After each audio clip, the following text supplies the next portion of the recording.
예수님께서 3년 공생애 동안 십자가의 고난을 받으시기 전까지 최선을 다하여 하신 사역이 있습니다. 그것은 제자들을 가르치는 사역이셨습니다. 때로는 이론으로, 때로는 실습으로, 때로는 직접 보여주시는 본으로서 제자들에게 가르쳐 주셨습니다. 제자들에게 이렇게 열심히 가르쳐 줬지만 제자들이 다 예수님의 말씀을 이해하고 깨닫고 또 믿은 것은 아니었습니다. 물론 이해하고 깨닫는 부분도 있었지만 대부분은 이해하지 못하고 깨닫지 못했습니다. 그럼에도 불구하고 예수님께서는 제자들을 가르치시는 일들을 포기하지 않으셨습니다. 예수님께서 제자들을 가르친 일을 포기하지 않은 이유가 제자들이 이해하지 못하고 깨닫지 못하고 믿지 못하는 것을 모르셨기 때문이 아닙니다. 그 모든 것들을 다 아셨습니다. 그럼에도 불구하고 포기하지 아니하시고 가르치신 이유는 지금을 본 것이 아니라 나중을 보았기 때문에 그렇습니다. 나중에 성령의 감동으로 성령의 충만함으로 그들이 이해가 되어지고 깨달아지고 믿게 되어질 미래를 본 것이고 또 그런 예수님이 하신 말씀을 그들이 실제적으로 체험함으로 말미암아 예수님이 누구시고 예수님이 어떤 분이신지를 직접 경험하기 위함이었다라는 겁니다. 그래서 여러분, 지금 우리가 하나님 말씀을 이해하지 못하고 깨닫지 못한다고 그게 다가 아니라는 겁니다. 지금 여러분들이 성경책을 말씀을 읽을 때 이해가 되지 않는 부분이 너무나 많죠. 저도 여전히 성경을 읽을 때 이해가 되지 않는 부분이 많습니다. 그럼에도 불구하고 멈출 수는 없다는 거죠. 성경책을 읽을 때 이해하지 못하고 깨닫지 못한다고 멈출 수 없고, 설교 말씀을 듣는 것이 이해가 안 되고 조금 모른다 할지라도 듣는 것을 멈출 수는 없고, 하나님이 무슨 일을 하는지를 모르기 때문에 하나님의 사역에 참여하지 않을 수는 없다는 겁니다. 지금은 이해하지 못하고 깨닫지 못하고 하나님께서 도대체 어떤 일을 하고 계시는지 잘 모른다 할지라도 우리는 말씀을 읽고 묵상하고 설교들을 듣고 또 하나님의 사역에 참여하는 것을 멈출 수가 없는 겁니다. 멈추지 않고 지속적으로 하다 보면요, 주의 성령께서 도우심으로 언젠가 깨달아지게 되고 이해가 되어지고 감동이 되어지고 그리고 순종으로 나아감으로 말미암아 하나님을 더 알아가게 되어진다라는 거죠. 여러분, 지금도 하나님과 예수님께서는 우리가 하나님을 알기를 원하십니다. 지금도 우리를 가르쳐 주십니다. 그래서 예수님께서 그 예수님의 말씀을 잘 가르치도록 하기 위하여 교회 공동체에 가르치는 은사를 주셔서 목사나 설교자나 전도자를 세우셨던 겁니다. 그들을 통하여 교회에서 그리스도의 말씀, 하나님의 말씀을 계속 전하도록 한 것이죠. 그래서 교회는요, 늘 가르침이 있어야 됩니다. 교육이 있어야 됩니다. 하나님 말씀을 선포해야 됩니다. 또 성도님들 역시 늘 하나님 말씀을 배우는 것을 게을리 할 수는 없어요. 열심을 다하여 듣고 깨닫고 참여할 때 하나님을 더 알아가게 되어진다라는 거죠. 그런 가운데 우리는 좀 더 조금씩 주님을 알아가는 겁니다. 그래서 오늘 사도 바울도 에베소 교회 성도들을 향하여 하나님의 아들이신 예수 그리스도를 믿고 배우자, 알자라고 이야기를 하고 있는 것입니다. 13절은 이렇게 말합니다. 우리가 다 하나님의 아들을 믿는 것과 아는 일에 하나가 되어 온전한 사람을 이루어 그리스도의 장성한 분량이 충만한 데까지 이르느니 라고 말하고 있습니다. 여러분, 그렇다면 교회에서 가르쳐야 되고 배워야 될 게 뭐냐 이거죠. 그것은 바로 하나님의 아들이신 예수님이라는 거예요. 여러분, 교회에서 이것저것 많은 것을 가르쳐야 됩니다. 근데 그 가르치는 것에 많은 것의 결론은, 핵심은요, 바로 예수 그리스도라는 거예요. 이런저런 거 가르쳐주지만 그 모든 것들이 결국 예수 그리스도를 알고 깨닫고 경험하기 위한 거라는 거죠. 여러분, 예수님께서 제자들을 향하여 가르친 것은요, 천국 복음이었습니다. 그 천국 복음인데 그 복음의 핵심은 뭐예요? 하나님의 뜻을 이루어 드리는 것이고, 그 뜻이 누구를 통하여 이루어집니까? 바로 예수 그리스도를 통하여 이루어지는 거죠. 그래서 여러분, 우리가 배우는 것은요, 예수 그리스도를 배워야 되는 거예요. 예수 그리스도를 알아갈 때 우리는 조금 더 하나님을 알아가고 더 알아감으로 말미암아 우리의 믿음이 굳건해진다는 거죠. 근데 조금 전에 읽은 13절에서처럼 그리스도를 믿는 것과 아는 것은요, 다 똑같지가 않습니다. 사실은 아는 것과 믿는 것과 통일해야 돼요. 같아야 됩니다. 그럼에도 불구하고 그렇지 않은 게 현실이죠. 그리스도에 대해서 많은 지식을 안다고 해서 그리스도를 믿는 것은 아닙니다. 여러 번 말씀을 드렸습니다. 또 여러분, 그리스도를 믿는다고 해서 그리스도를 다 아는 것도 아니에요. 물론 그리스도를 믿을 때 그리스도를 조금씩 알긴 하지만 내가 믿는다고 완전히 아는 것은 아니라는 거죠. 더 나아가 그리스도를 안다라는 것은요, 어떤 책이라든지 어떤 학습을 통해서 지식적으로 정보를 습득해서 아는 그런 일반적인 지식이 아닙니다. 그리스도를 아는 것은요, 하나님께서 알려주시는 대로 체험으로 알아가는 것을 말하는 거죠. 여러분, 하나님께서는 하나님의 자녀들이 하나님을 알기는 원하십니다. 근데 지식으로만 아는 것이 아니라요, 하나님이 어떤 분인지 체험함으로써 알기를 원한다라는 거죠. 그래서 하나님께서는 우리에게 하나님이 어떤 분인지 숨기지 않으십니다. 예수님이 어떤 분이신지 숨기지 않고 꽁꽁 숨어서 나 찾아봐라 나 찾아봐라 하지 않아요. 우리에게 알려주시는 거예요. 단지 우리가 어두워서 영적으로 미지해서 못 알을 뿐이지 하나님은 늘 우리의 삶 속에서 우리와 동행하시면서 알려주신다라는 거죠. 하나님께서 이스라엘 백성들을 출애굽시킬 때 바로의 왕을 한 번에 그 마음을, 완악한 마음을 바꿔서 그 이스라엘 백성들이 출애굽하는 것을 허용할 수 있으셨습니다. 그럼에도 불구하고 하나님께서 그러지 아니하시고 애굽에 10가지 재앙을 내리죠. 그 10가지 재앙하는 이유는요, 이스라엘 백성들뿐만 아니라 애굽의 사람들이 하나님이 어떤 분인지를 알게 하기 위함이었습니다. 당시 애굽에는요, 수많은 신들이 있었습니다. 그래서 이스라엘 백성들 또한 하나님이 다른 신들처럼 그런 신 중에 하나다라고만 알고 있었던 거죠. 근데 하나님께서는 그렇지 않다는 거죠. 이스라엘 백성들뿐만 아니라 애굽 사람들에게 여호와 하나님은 다른 신들과 비교할 수 없는 전능하신 하나님이라는 것, 하나님이 어떤 분인지를 알게 하기 위하여 10가지 재앙을 내리셨던 겁니다. 그래서 출애굽기 7장 5절은 이렇게 말합니다. 내가 내 손을 애굽 위에 펴서 이스라엘 자손을 그 땅에서 인도하여 낼 때에야 애굽 사람이 나를 여호와인 줄 알리라 하시매 라고 말하고 있습니다.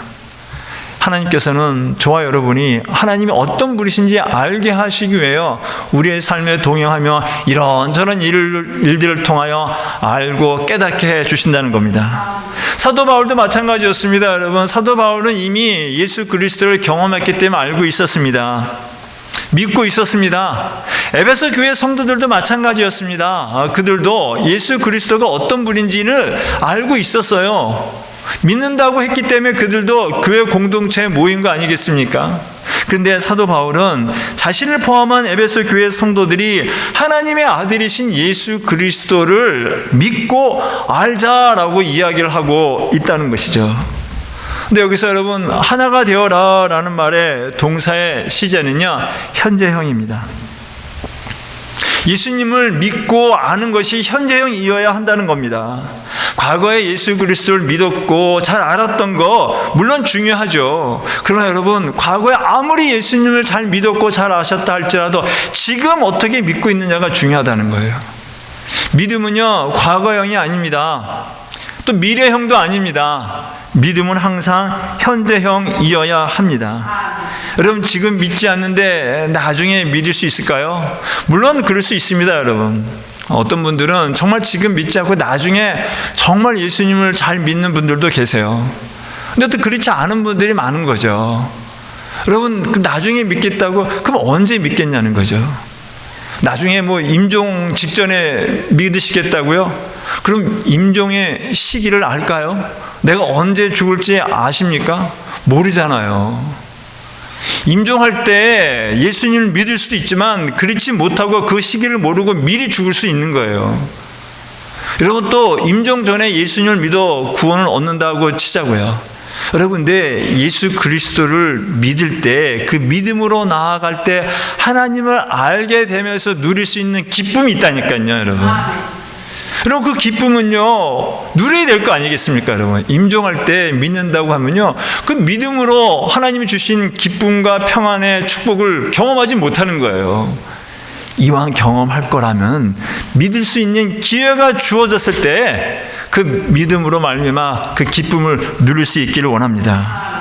여러분, 믿음은 항상 현재형이어야 합니다. 그래야지 하나님을 더 알아간다라는 거죠. 여러분, 우리가 하나님을 알아가면 알아갈수록 하나님을 더 굳건히 믿게 되어지고 그 믿음으로 말미암아 우리 나아지는 거예요. 여러분, 관계는요 항상 현재형이어야 하지 않습니까? 여러분, 부부관계 예전에 결혼할 때 사랑했지만 좋았지만 지금 사랑하지 않는다면은 그 부부관계가 어떻게 건강한 관계를 유지할 수 있겠습니까? 하나님과의 관계도 마찬가지라는 거죠. 하나님의 관계도요 현재형이어야 돼요. 현재 좋아야 한다는 겁니다. 여러분, 요즘 스마트폰 계속 업데이트 하잖아요. 프로그램 업데이트 해가지고 늘 현재 쓰는 거는 최신의 소프트 프로그램 아닙니까? 여러분, 하나님도 우리를 업데이트 시켜주세요. 하나님을 더 알려주시는 거예요. 어떻게 해요? 우리의 삶에 이런저런 일들을 통하여 하나님께서 내가 너를 사랑하고 내가 너와 동행한다라는 것들을 우리의 삶 속에서 경험시켜 주심으로 말미암아 하나님에 대한 정보, 하나님에 대한 지식을요 업데이트 시켜주시는 겁니다. 그 업데이트 시켜줄 때 우리는 더 하나님을 알아가고 그 하나님을 알아감으로 인하여 우리는 더 기뻐하게 되는 거죠. 여러분들 기뻐하기만 합니까? 하나님을 더 알아가면 알아갈수록 그것이 바로 영적으로 성숙해지는 거예요. 여러분, 어린 아이들은 어머니 아버지의 마음을 모르잖아요. 근데 그 아이들이 육신적으로 좀 자라나면서 이런저런 걸 알면서 부모님의 마음을 알아가지 않습니까? 그러면 알아갈 때 그들이 하는 말도 달라지잖아요. 그러면 어떻게 합니까? 어른스럽다라고 얘기하잖아요. 그것이 성숙했다라는 얘기죠. 알면 알수록 성숙해지는 겁니다. 하나님을 우리가 알면 알수록 우리의 영적인 것도 성숙해진다라는 거죠. 그래서 여러분, 우리는 하나님을 알기 위해서 열심을 해야 되는 겁니다. 그래서 사도 바울은 자신을 포함한 에베소 교회 모든 성도들이 하나님의 아들이신 예수 그리스도를 믿고 아는 것에 대해서 하나가 되자라고 얘기하는 겁니다. 여러분, 이 하나가 되자라는 말은 한 마음으로 그리스도를 믿자라는 거예요. 한 믿음을 갖고 한 동일한 지식을 갖고 한 마음으로 내어 믿자라는 거죠. 여러분, 에베소서를 지금 살펴보면서 사도 바울이 에베소서를 통해서 강조하는 여러 가지 메시지가 있지만 그 중에 하나가 뭡니까? 어떤 단어가 반복되었나요? 하나였어요. 한 마음이었다라는 거죠.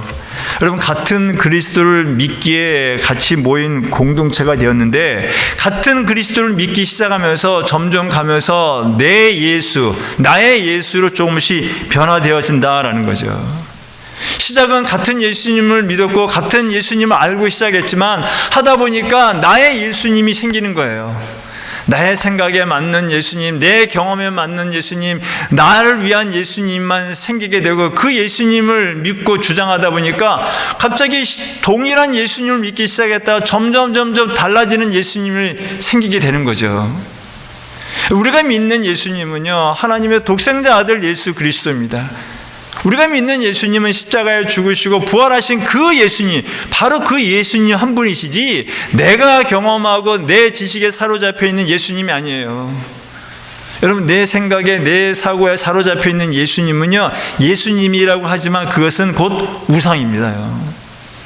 우상이에요. 이는 마치 출애굽하는 이스라엘 백성들이 하나님을 믿겠다고 경배하겠다고 만든 그 신이 바로 금송아지인 것처럼 마찬가지다라는 거죠. 여러분, 초대교회 고린도 교회는요, 다른 그 어떤 교회보다 하나님의 은혜를 받은 교회였습니다.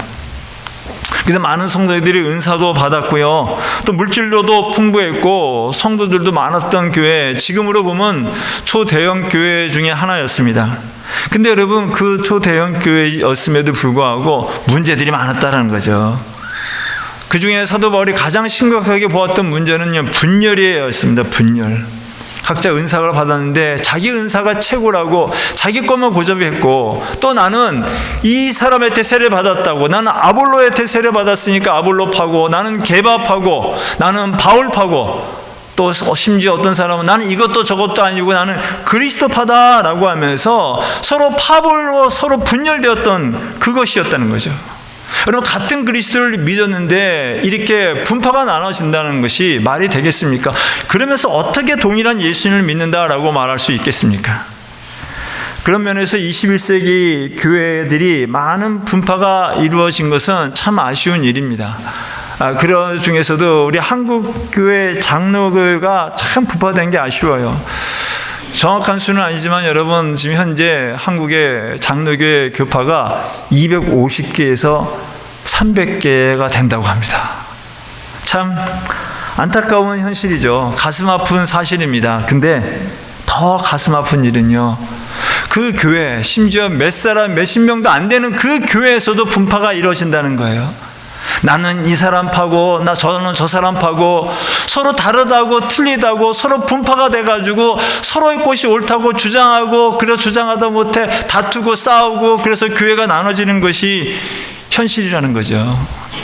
여러분, 이건 뭐 한국교회나 이민교회만 그런 게 아니라 미국교회도 마찬가지예요. 여러분, 같은 동일한 예수님을 믿고 동일한 지식으로 동일하게 알음에도 불구하고 서로 다름이 있는데 그것이 틀렸다고 싸우는 이 모습이 어떻게 성숙한 모습이겠냐라는 거죠. 여러분, 성숙한 모습은요, 서로 다름에도 불구하고 그걸 이해하고 품어주고 용납하고 하나 되어 조화롭게 하는 것, 여러분, 그것이 성숙한 공동체고, 그 성숙한 공동체는 곧 성숙한 성도들로부터 이루어진다라는 거죠. 그래서 여러분, 지난 시간에 우리가 나눴잖아요. 서로가 겸손하게 온유하게 오래 참음으로 서로 용납하며, 또 하나님이 우리에게 주신 그 교회를 그 짓기 위해서 노력하고 애쓰는 모습, 이게 부르심 받은 자의 사명이고 해야 할 일이고, 이런 모습이 곧 성숙한 자의 모습이다라는 거죠. 그래서 사도 바울은 지금 한마음 되어 하나 되는 것, 이것이 바로 성숙한 성도다라고 얘기하는 겁니다. 13절에서 이렇게 말하죠. 하나가 되어 온전한 사람을 이루어라고 이야기합니다. 온전함이라는 말은 12절에서도 나누었습니다. 근데 12절에서 나눈 온전함이라는 것은 말씀드리기를 의학적인 용어로 탈골된 뼈를 맞추는 거라고, 그래서 신약 성경에 12절 단 한 번만 나온다고 말씀을 드렸습니다. 오늘 13절에 나오는 온전함이라는 단어의 의미는요, 이게 성숙하다라는 의미입니다. 그래서 사도 바울은요, 그 성도들이 한 마음 되어 한 뜻 되어 한 그리스도를 믿고 한 그리스도를 알아가는 것이 하나 되는 것이 성숙하다라는 거예요. 근데 여러분, 이 성숙한 것을 사도 바울은 끝나지 않고 성숙함의 그 정도, 목표까지 정해놨습니다. 그 목표가 어디냐면요, 바로 그리스도라는 거예요. 13절 후반부는 이렇게 말합니다. 그리스도의 장성한 분량이 충만한 데까지 이르느니 라고 말하고 있습니다. 여기서 장성하다라는 말 역시 그 성숙하다라는 말입니다. 그래서 장성한 분량이란 성숙한 분량이다라고, 예수 그리스도의 성숙하신 정도까지 가야 된다는 거, 이 충만한 데까지라는 건요, 어느 정도 경지를 얘기하는 겁니다. 수준을 얘기하는 겁니다. 그래서 표준 세번역 성경은요, 이걸 이렇게 번역했습니다. 그리스도의 충만하심의 경지에까지라고 말하고 있습니다. 여러분, 그래서 성숙한 신앙인은요, 그리스도의 완전하신 그 성숙된 경지까지 가야 하는 거예요. 그리스도의 수준까지 가야지 성숙하다라는 겁니다. 근데 여러분, 이게 가능한 말처럼 들리십니까? 여러분, 이때 아무리 신앙생활을 잘하시고 믿음이 굳건한 자라 할지라도 어떻게 예수님의 그 성숙한 정도까지 갈 수 있겠습니까? 여러분, 이거는 불가능한 것입니다, 여러분. 그럼 사도 바울은 이걸 몰랐을까요? 모르고서 그냥 이런 소리 했을까요? 아니요. 사도 바울도 충분히 알고 있었습니다. 그럼에도 불구하고 사도 바울이 이런 말을 하는 것은요, 예수님을 믿는 모든 성도들이라면요, 예수님을 성숙함 정도 닮아가야 되는 거예요. 예수님처럼 닮아가야 한다라는 것을 지금 이야기하는 겁니다.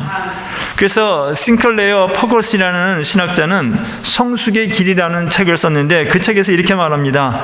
그리스도인들의 영적인 성숙한 삶은 그리스도를 닮아가는 복음적인 삶이다라고 말하고 있습니다. 영적으로 성숙하는 것은요, 어떤 행위적, 도덕적, 행위적인 개선만 이루어지는 것이 아니라 그 내적인 변화가 이루어지는 거예요.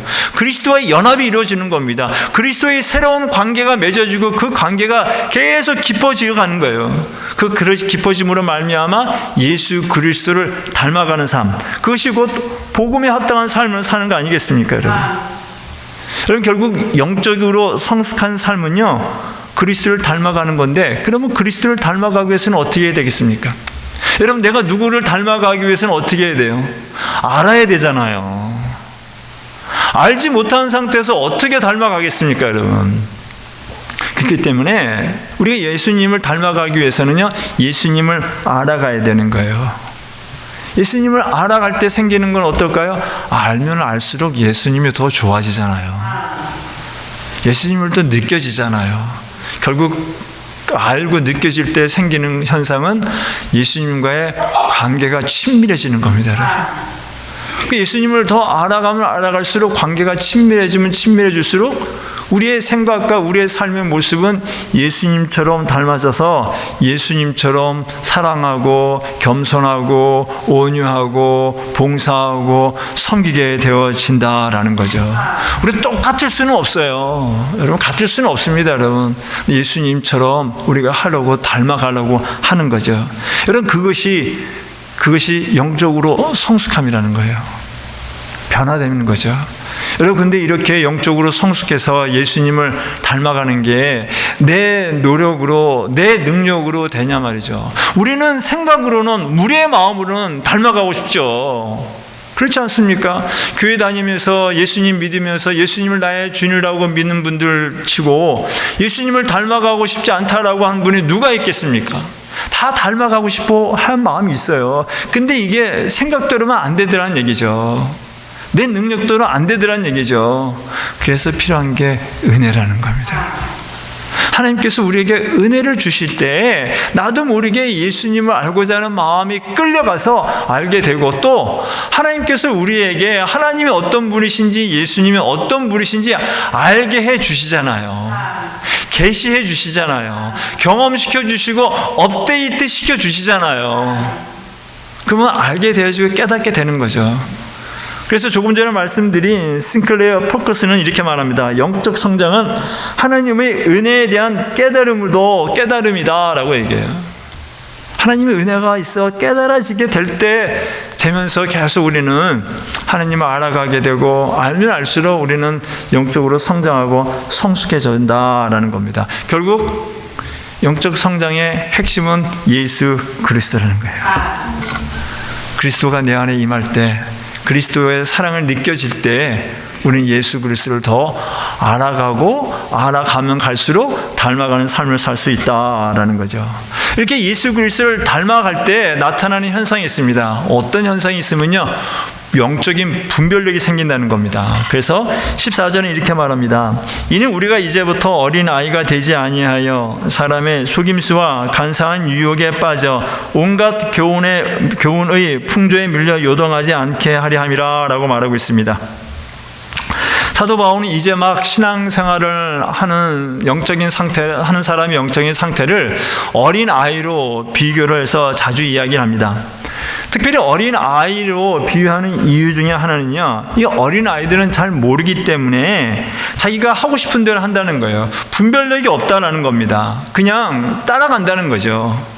여러분, 어린 아이들은 분별력이 없기 때문에 자기가 원하는 걸 주는 사람을 그냥 따라가요. 사탕을 먹고 싶으면요, 사탕 주는 사람을 따라갑니다. 내가 장난감을 갖고 싶은데 그 장난감을 누가 주잖아요. 그러면 누가 줬는지를 관심이 없어요. 그냥 따라가는 거예요. 사탕 주는 사람, 장난감 주는 사람, 내가 원하는 거, 내가 먹고 싶은 거 주는 사람 따라가요. 그 사람이 누군지는 분별할 수가 없어요. 관심도 없어요. 그냥 따라간다는 거죠. 그러다가 예전처럼 또 유괴도 당하고 안 좋은 일도 생기는 거라는 거죠. 여러분, 그리스도인들은, 성숙한 사람은 그렇지 않다는 거죠. 자라나면 자랄수록 무엇이 옳고 그른지를 분별한다는 겁니다.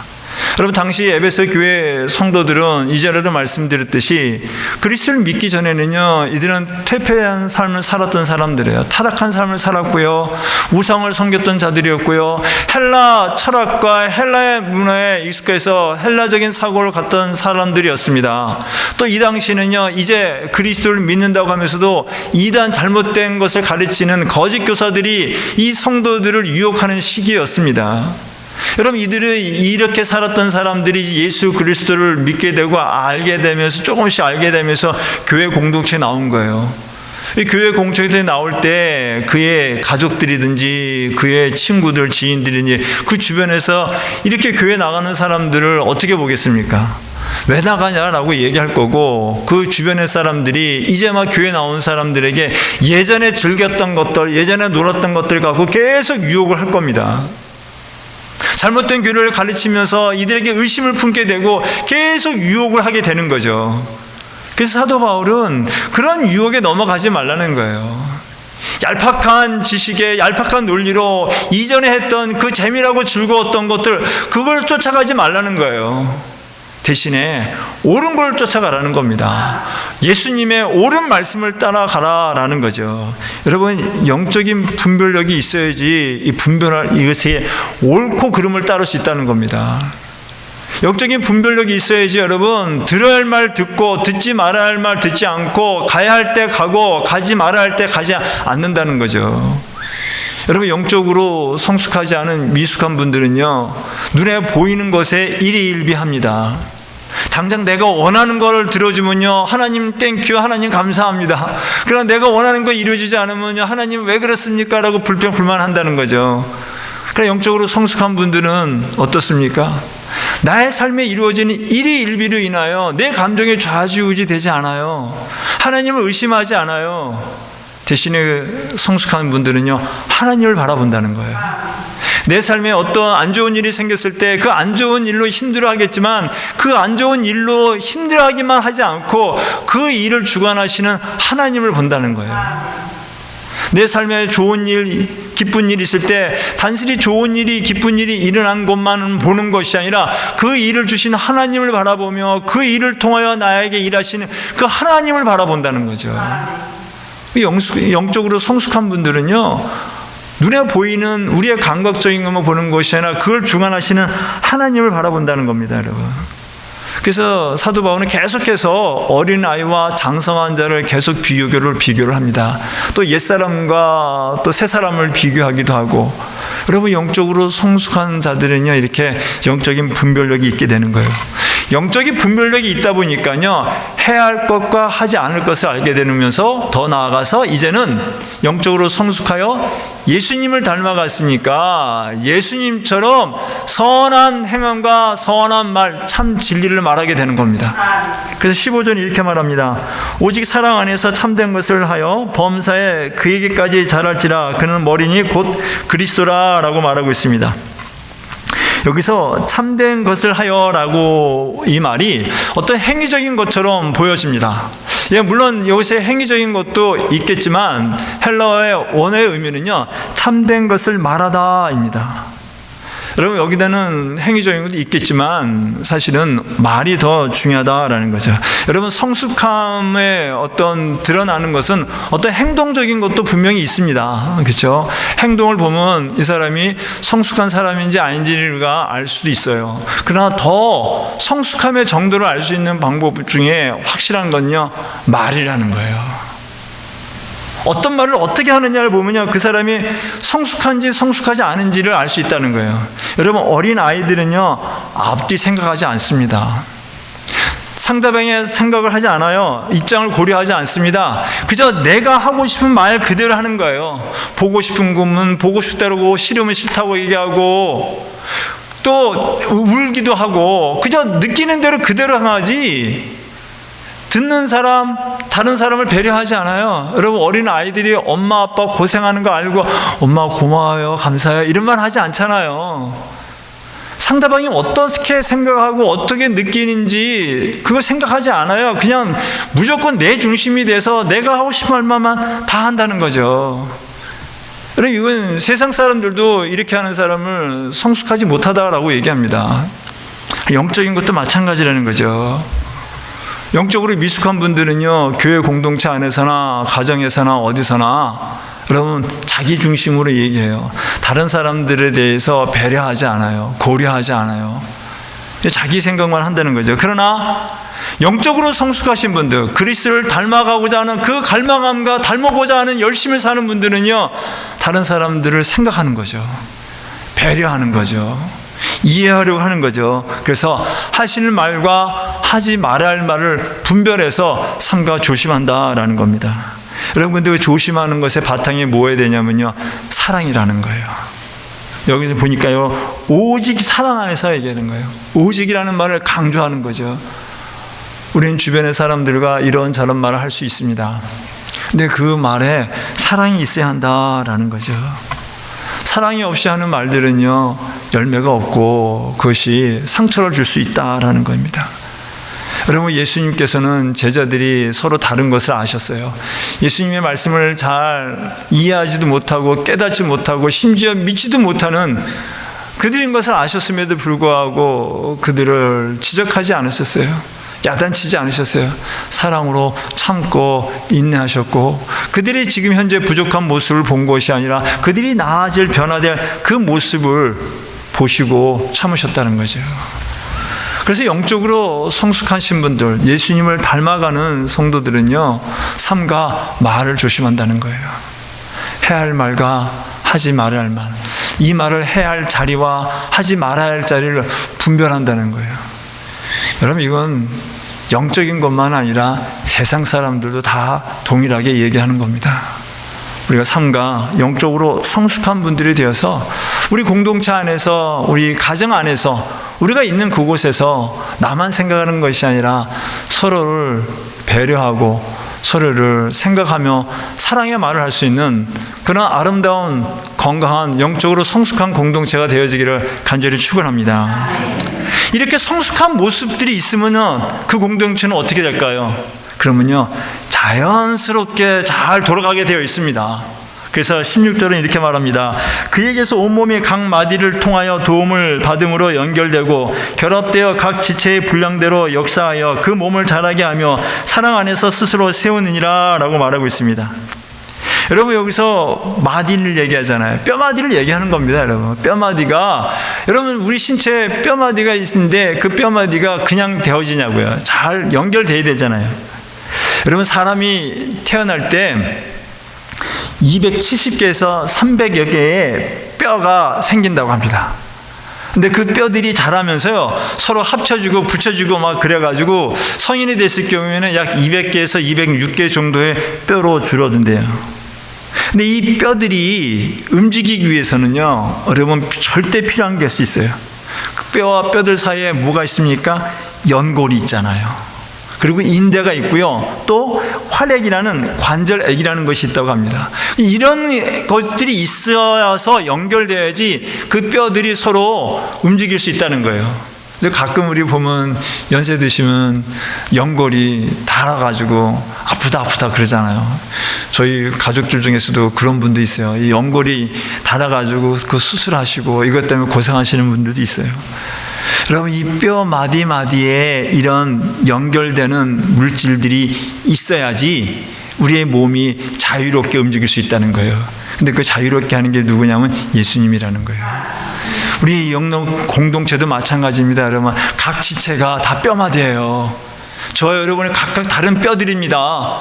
그 뼈들이 서로 하나가 되어서 한 공동체가 되어 그리스도의 몸이 되어 움직이기 위해서는요, 각자들을 연결시켜 주시는, 전결되는 영적인 연골과 인대와 그 활액이 절대 필요하다는 거예요.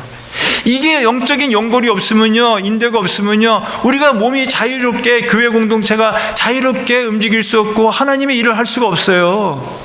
근데 그 자유롭게 할 수 있도록 연결되는 게 누구냐면 바로 예수님이라는 거예요. 예수님이 없이는요, 우리는 서로 연결되어 줄 수가 없어요.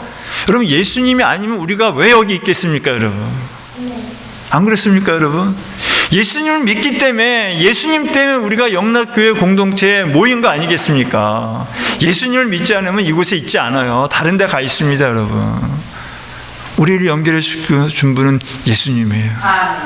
그 예수님을 빼면요 연결고리가 없죠. 그래서 우리는요 예수님을 믿고 예수님 중심이 되어야 돼요, 여러분. 교회는요 사람 중심이 되어서는 안 돼요. 사람 중심이 되면요 이파 저파 싸워요. 예수님 중심이 되어야 돼요. 예수님 중심. 예수님 중심이 된 것이 그건 말씀 중심이라는 거죠. 예수님 중심, 말씀 중심으로 서로가 서로의 다른 부분들을 연결해주고 깎아주고 또 세워주고 이렇게 될 때 그 공동체는 건강한 공동체가 되어서 하나님의 사역을 왕성하게 할 수 있다는 거예요. 움직일 수 있다는 거예요.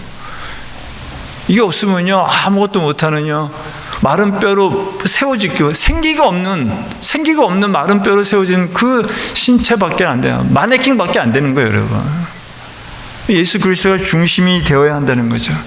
그 예수 그리스도가 중심이 되어 서로 예수 그리스도 때문에 서로 양보하고 서로 위로해주고 서로 격려해주고 서로 세워주는 거, 여러분 그 공동체가 건강한 공동체 아니겠습니까?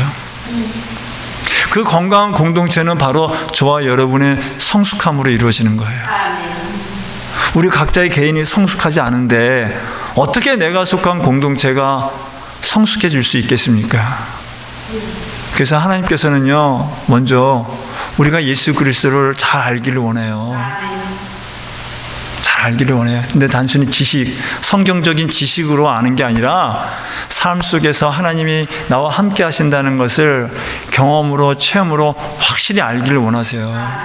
그거 알아야지 그 예수님을 더 굳건히 믿게 되는 거고, 알고 믿어질 때 예수님을 닮아가게 되고 그 닮아감으로 성숙해진다라는 겁니다. 그 성숙이 곧 우리 교회 공동체를 성숙하게 하는 거예요.